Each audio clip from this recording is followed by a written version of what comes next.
नमस्कार. Prime time महाराष्ट्रामध्ये मी सुहास आपल्या सगळ्यांचं स्वागत करतो. एक मोठी बातमी घेऊन मी तुमच्या समोर येतोय. ती म्हणजे माणिकराव कोकाटेंना आता कोणत्याही क्षणी एकतर अटक होऊ शकते. दुसरी गोष्ट, त्यांचा राजीनामा, मंत्रिपदाचा जो राजीनामा आहे तो अजित पवारांनी तत्वतः मान्य केलेला आहे. तो मान्य करून तो पुढे मुख्यमंत्र्यांकडे पाठवलेला आहे. त्यामुळे आता मुख्यमंत्री तो राजीनामा मान्य करतील. ते काय करतायत ह्याकडे बघणं फार महत्त्वाचं आहे. नंतर तो पुढे राज्यपालांकडे पाठवला जाईल आणि एकदा मुख्यमंत्र्यांची सही झाल्यानंतर खऱ्या अर्थाने कोकाटे मंत्रीपदी नसतील. अजूनही ते मंत्रीपदी आहेत, कारण त्यांचा राजीनामा हा अजित पवारांनी खरं कालच घेतलेला होता. पण आतापर्यंत अजित पवारांनी तो राजीनामा स्वतःकडेच ठेवलेला होता. याचं कारण असं आहे, कारण उद्या 19 डिसेंबर आहे. 19 डिसेंबरला उच्च न्यायालयामध्ये, मुंबईच्या उच्च न्यायालयामध्ये माणिकराव कोकाटेंच्या वकिलांकडनं या निर्णयाच्या बाबतीमध्ये, म्हणजे नाशिक सत्र न्यायालयाने जो निकाल दिलेला आहे त्या निकालाच्या बाबतीमध्ये अपील करण्यात आलेला आहे. आता उच्च न्यायालय हा निकाल स्थगित करतंय का, स्थगिती देतंय का, निकालाला काय होतंय हे बघणं फार महत्त्वाचं आहे. खरं तर ही सुनावणी परवाच होणार होती, पण ती 19 डिसेंबरला उच्च न्यायालयानं सांगितल्यानंतर आता ती उद्या होतीये. परंतु कालच्या आणि आत्ताच्या दिवसभराच्या घडामोडींमध्ये एक महत्त्वाची घडामोड ती म्हणजे, जेव्हा मंत्रिपदाचा राजीनामा कोकाटेंनी अजित पवारांकडे दिला त्यानंतर काल रात्री अजित पवार आणि मुख्यमंत्री देवेंद्र फडणवीस यांच्यामध्ये याच विषयाला घेऊन महत्त्वपूर्ण बैठक झाली. या बैठकीमध्ये अजितदादा खरं तर हे कन्व्हिन्स करू पाहत होते की 19 डिसेंबरला उच्च न्यायालयाचा काय निकाल येतोय त्यानंतर आपण ही कारवाई करूयात राजीनामा स्वीकारण्याची. परंतु देवेंद्र फडणवीसांनी स्पष्ट शब्दामध्ये या गोष्टीला नकार दिला. शिवाय त्यांनी या प्रकरणामध्ये, संपूर्ण प्रकरणाविषयी आपली नाराजी सुद्धा अजित पवारांकडे बोलून दाखवलेली आहे. आणि त्यामुळे कालच हे स्पष्ट झालेलं होतं की मुख्यमंत्री हे आता माणिकराव कोकाटेंना मंत्रिपदावर ठेवण्यामध्ये उत्सुक नाहीत. याचं कारण असं आहे की जर त्यांना अजून 2 दिवस, कारण एकीकडे विरोधक आता हे म्हणू लागलेले आहेत की माणिकराव कोकाटेंना वाचवण्याचं सरकार प्रयत्न करतायत.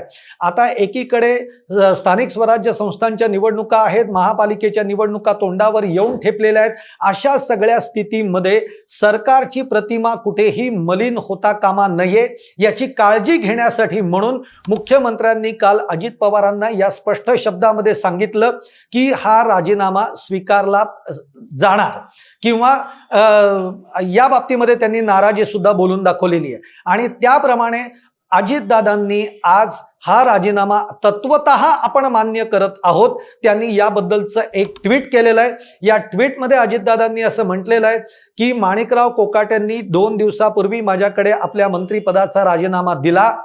हा राजीनामा 19 डिसेंबर पर्यंत उच्च न्यायालयामध्ये केस आहे, त्यामुळे तो आतापर्यंत तो माझ्याकडेच होता. पण आता शेवटी राष्ट्रवादी पक्ष म्हणून राष्ट्रवादी पक्षाची एक भूमिका आहे जी पहिल्यापासूनच राहिलेली आहे. कायद्याच्या पेक्षा कुणीही मोठा नाही, ही राष्ट्रवादीची भूमिका आहे. आणि त्यामुळे हा राजीनामा तत्वतः मान्य करत तो मुख्यमंत्र्यांकडे पाठवलेला आहे. आता याच्या पुढची प्रोसिजर म्हणजे मुख्यमंत्री त्या राजीनामा तो स्वीकारतात का, ते स्वीकारला तर ते सही करतील आणि तो राजीनामा राज्यपालांकडे पाठवला जाईल. आणि मग त्यानंतर खऱ्या अर्थाने मंत्रिपदावरनं माणिकराव कोकाटे यांना दूर करण्यात आल्याचं आपण म्हणू शकतो. हा झाला एक भाग. दुसरीकडे नाशिकवरनं आता पोलिसांची एक ताफा हा मुंबईकडे निघालेला आहे. म्हणजे नाशिक पोलीस हे कोकाटेंना अटक करण्यासाठी नाशिकवरनं मुंबईकडे निघालेले आहेत. ते मुंबईमध्ये दाखल झालेले आहेत. ते आता लीलावती रुग्णालयामध्ये, जिथे माणिकराव कोकाटे आता उपचार घेत आहेत, त्या लीलावती रुग्णालयामध्ये हा पोलिसांचा ताफा सगळा पोहोचेल. 3 वरिष्ठ अधिकाऱ्यांच्या सोबत 4 पोलीस त्यांच्या बरोबर आहेत आणि ते माणिकराव कोकाटेंचा ताबा घेतात का, हे सगळं बघणं महत्त्वाचं आहे.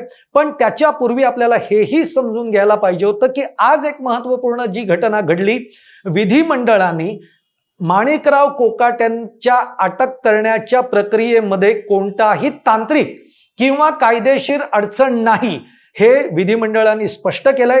त्यामुळे आता पोलीस अटकेची कारवाई ही करू शकतात. त्यामुळे आता त्यामध्ये कोणतीही तांत्रिक किंवा कायदेशीर अडचण येणार नाहीये.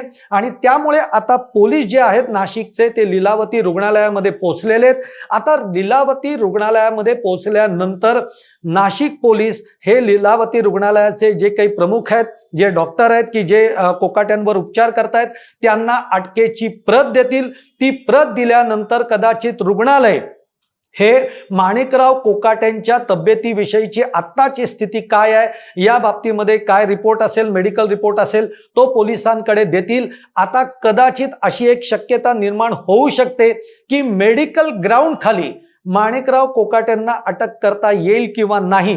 परंतु जी माहिती आपल्याला मिळते त्याच्यामध्ये आज अटक होण्याची जास्तीत जास्त शक्यता आहे. याचं कारण असं आहे कारण पोलीस हे लीलावती रुग्णालयाला हे सुद्धा विचारू शकतात की यापूर्वी माणिकराव कोकाट्यांच्या बाबतीमध्ये त्यांना कोणत्या अशा पद्धतीचे आजार झाले, त्यांच्यावर कोणती ट्रीटमेंट झाली आहे, याचा सगळी माहिती हे पोलीस मागवू शकतात आणि त्यानंतर हा निर्णय होऊ शकतो. पण अटकेची शक्यता ही अधिक वर्तवली जाते. आता या सगळ्या प्रकरणामुळे म्हणजे एक तर आता घोटाळ्या प्रकरणी, सदनिका घोटाळ्या प्रकरणी माणिकराव कोकाटे यांचा आमदारकी रद्द झालेली आहे. आमदारकी ही रद्द त्याच वेळेला होते जेव्हा कुठल्याही आमदाराला किंवा अशा पद्धतीने सार्वजनिक जीवनामध्ये काम करणारे आमदार असतील, खासदार असतील, यांना 2 वर्ष किंवा 2 वर्षाच्या वर जर शिक्षा झाली तर त्यांची आमदारकी किंवा खासदारकी रद्द होते. त्याप्रमाणे माणिकराव कोकाटेंची आमदारकी रद्द झालेली आहे. दुसरीकडे त्यांनी मंत्रिपदाचा राजीनामा दिलेला आहे. आता राष्ट्रवादीकडनं हे सांगण्यात येतंय की नैतिकतेच्या पातळीवर हा राजीनामा दिलेला आहे. राष्ट्रवादी हा पक्ष कायम नैतिकतेला धरून, संविधानाला धरूनच काम करतो. त्याप्रमाणे त्यांचा राजीनामा अजितदादांनी स्वीकारलेला आहे. परंतु राष्ट्रवादीच्या अनेक नेत्यांकडनं हेही सांगण्यात येत आहे की जिल्हा सत्र न्यायालयाने जरी निकाल दिलेला असला तरी माणिकराव कोकाटेंची बाजू ही चांगली आहे, योग्य आहे, भक्कम आहे. त्यामुळे उच्च न्यायालयामध्ये या बाबतीमध्ये निश्चित आमच्या बाजूने आम्हाला न्याय मिळेल. हे सगळं जरी राष्ट्रवादीचे नेते म्हणत असले तरी आता उद्या उच्च न्यायालयामध्ये काय होईल हे बघणं फार इंटरेस्टिंग राहील. पण जरी उच्च न्यायालयाने असं आपण 2 मिनिटं गृहीत धरूयात की उच्च न्यायालयाने या बाबतीमध्ये निकालाला स्थगिती दिली आणि माणिकराव कोकाटेंना दिलासा जरी दिला तरी माणिकराव कोकाटेंना मुख्यमंत्री देवेंद्र फडणवीस हे पुन्हा मंत्रिमंडळामध्ये सामील करून घेतील का? तर अजिबात नाही. कारण आता कोणत्याही स्थितीमध्ये सरकारची प्रतिमा डागाळली जाऊ नये ही देवेंद्र फडणवीसांची पहिली भूमिका राहणार आहे. त्यामुळे पुढे काय होतं हे बघणं फार इंटरेस्टिंग राहीलच. पण आता याच्यातनं सगळ्यात मोठं म्हणजे राष्ट्रवादी अजित पवार गटाची खूप मोठी हानी झाल्याचं आपल्याला निश्चित म्हणावं लागेल.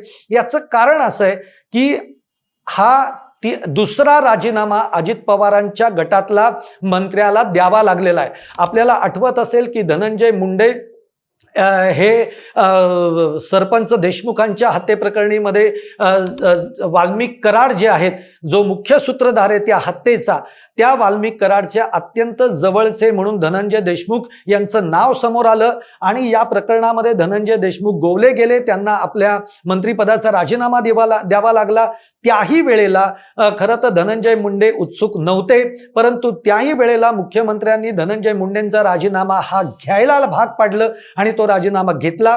ही पहिली नामुष्की ही राष्ट्रवादी अजित पवार गटासाठी आपण बघितलेली आहे. दुसरी सगळ्यात महत्वाची, खरं तर त्या बाबतीमध्ये अजून पुढे काही गेलेलं नाही आहे, परंतु पार्थ पवारांचं जे जमीन घोटाळा प्रकरण आहे तेही आता केस चालू आहे. अजून पार्थ पवार यांचं नाव हे त्याच्यामध्ये गोवण्यात आलेलं नसलं तरी विरोधक आक्रमक आहेत. विरोधक सातत्याने म्हणतायत की पार्थ पवार जर 99% त्या कंपनीचा पार्टनर असेल तर त्याला गुन्ह्यामध्ये का समाविष्ट केलं गेलेलं नाहीये. त्यामुळे त्या जमीन घोटाळा प्रकरणामध्ये सुद्धा राष्ट्रवादी अजित पवार गटाची बदनामी झाली आहे. आणि त्यानंतर आता माणिकराव कोकाट्यांचं हे तिसरं प्रकरण की ज्यामध्ये कोकाट्यांना आपल्या मंत्रिपदाचा राजीनामा द्यावा लागलेला आहे. आणि ही तिन्ही प्रकरणं एकूण राष्ट्रवादी अजित पवार गटासाठी काही चांगलं लक्षण नाही. स्थानिक स्वराज्य संस्थांच्या निवडणुका आहेत, महापालिकेच्या निवडणुका आहेत, त्या 1 महिन्यावर येऊन ठेपलेल्या आहेत. या सगळ्या पार्श्वभूमीवर राष्ट्रवादी अजित पवार गटाला याचा फटका बसणार हे आता जवळपास आपल्याला दिसतं आहे। याचं कारण असं आहे, एक तर धनंजय मुंडे यांचा मंत्रिपदाचा जो राजीनामा घेतला गेला त्यामुळे वंजारी समाज जो आहे, ओबीसी समाज जो आहे, ज्या समाजाचं धनंजय मुंडे नेतृत्व करत होते तो समाज दुखावला गेला, तो अजितदादांच्या राष्ट्रवादीवर नाराज झाला। आता कोकाटे आहेत, कोकाटे हे तर मराठा समाजाकडनं येतात, त्यामुळे कोकाट्यांचा राजीनामा जेव्हा होतो तेव्हा मराठा समाजाच्या मतांवर देखील याचा सगळा परिणाम होताना आपल्याला बघायला मिळणार आहे। त्यातून माणिकराव कोकाटे जे ज्या भागातनं येतात, नाशिकमध्ये राष्ट्रवादीची एक मोठी ताकद मानली जाते, त्यातून नाशिकमधल्या जिल्हा परिषदेवर राष्ट्रवादी अजित पवार गटाचं वर्चस्व आहे आणि माणिकराव कोकाट्यांना आता त्यांचं मंत्रिपद जाणं, त्यांची आमदारकी रद्द होणं हे राष्ट्रवादी अजित पवार गटासाठी हा धक्काच आहे आणि तो निवडणुकीच्या तोंडावर हा धक्का बसतोय। त्यामुळे याची किंमत जी आहे ती येणाऱ्या महापालिकेमध्ये राष्ट्रवादीला भोगल्याशिवाय ती स्वस्त बसू देणार नाही। त्यामुळे राष्ट्रवादीच्या दृष्टीनं माणिकराव कोकाट्यांचा हे मंत्रिपद जाणं हे एक मोठं धक्का आहे आणि म्हणूनच मी सुरुवातीला म्हटलं की मी मोठी बातमी ही सांगण्यासाठी तुमच्या समोर बसलेलो आहे। आता उद्या 19 डिसेंबरला उच्च न्यायालय काय निर्णय देत आहे या सगळ्या निकालाला, कारण नाशिक सत्र न्यायालयाने तर निकाल दिलेला आहे, या निकालामध्ये माणिकराव कोकाटे दोषी ठरलेले आहेत, त्यांना शिक्षा झालेली आहे, त्यामुळे जामीन मिळणं हा तर विषयच नाही आहे। आता उच्च न्यायालय या निकालाला स्थगिती देतं का हे बघणं फार महत्वाचं आहे। तसं जर झालं नाही तर माणिकराव कोकाट्यांच्या अडचणी तर वाढलेल्याच आहेत, त्यांना अटक ही आज कोणत्याही परिस्थितीत होणार याची दाट शक्यता आहे। मग त्याच्यानंतरचा पर्याय माणिकराव कोकाट्यांकडे राहतो, तो म्हणजे सर्वोच्च न्यायालय आणि ती एक प्रक्रिया मग ती चालत राहील। पण उद्याच्या उच्च न्यायालयाच्या निर्णयाकडे देखील सगळ्यांचं लक्ष लागलेलं आहे। पण आत्ताची ही सगळ्यात मोठी बातमी महायुतीच्या संदर्भातली आणि त्यातून सुद्धा राष्ट्रवादी अजित पवार गटासाठी हादरा देणारी ही बातमी आहे की अखेर माणिकराव कोकाटे यांचा मंत्रिपदाचा राजीनामा मुख्यमंत्र्यांनी स्वीकारलेला आहे आणि आता ते मंत्रिपदी नसणार आहेत। ही सगळ्यात मोठी बातमी मी तुम्हाला देतोय। तुम्हाला माझा हा व्हिडिओ आवडला असेल तर तो लाईक करा, शेअर करा आणि आमचं चॅनल अर्थातच सबस्क्राईब करायला विसरू नका। धन्यवाद।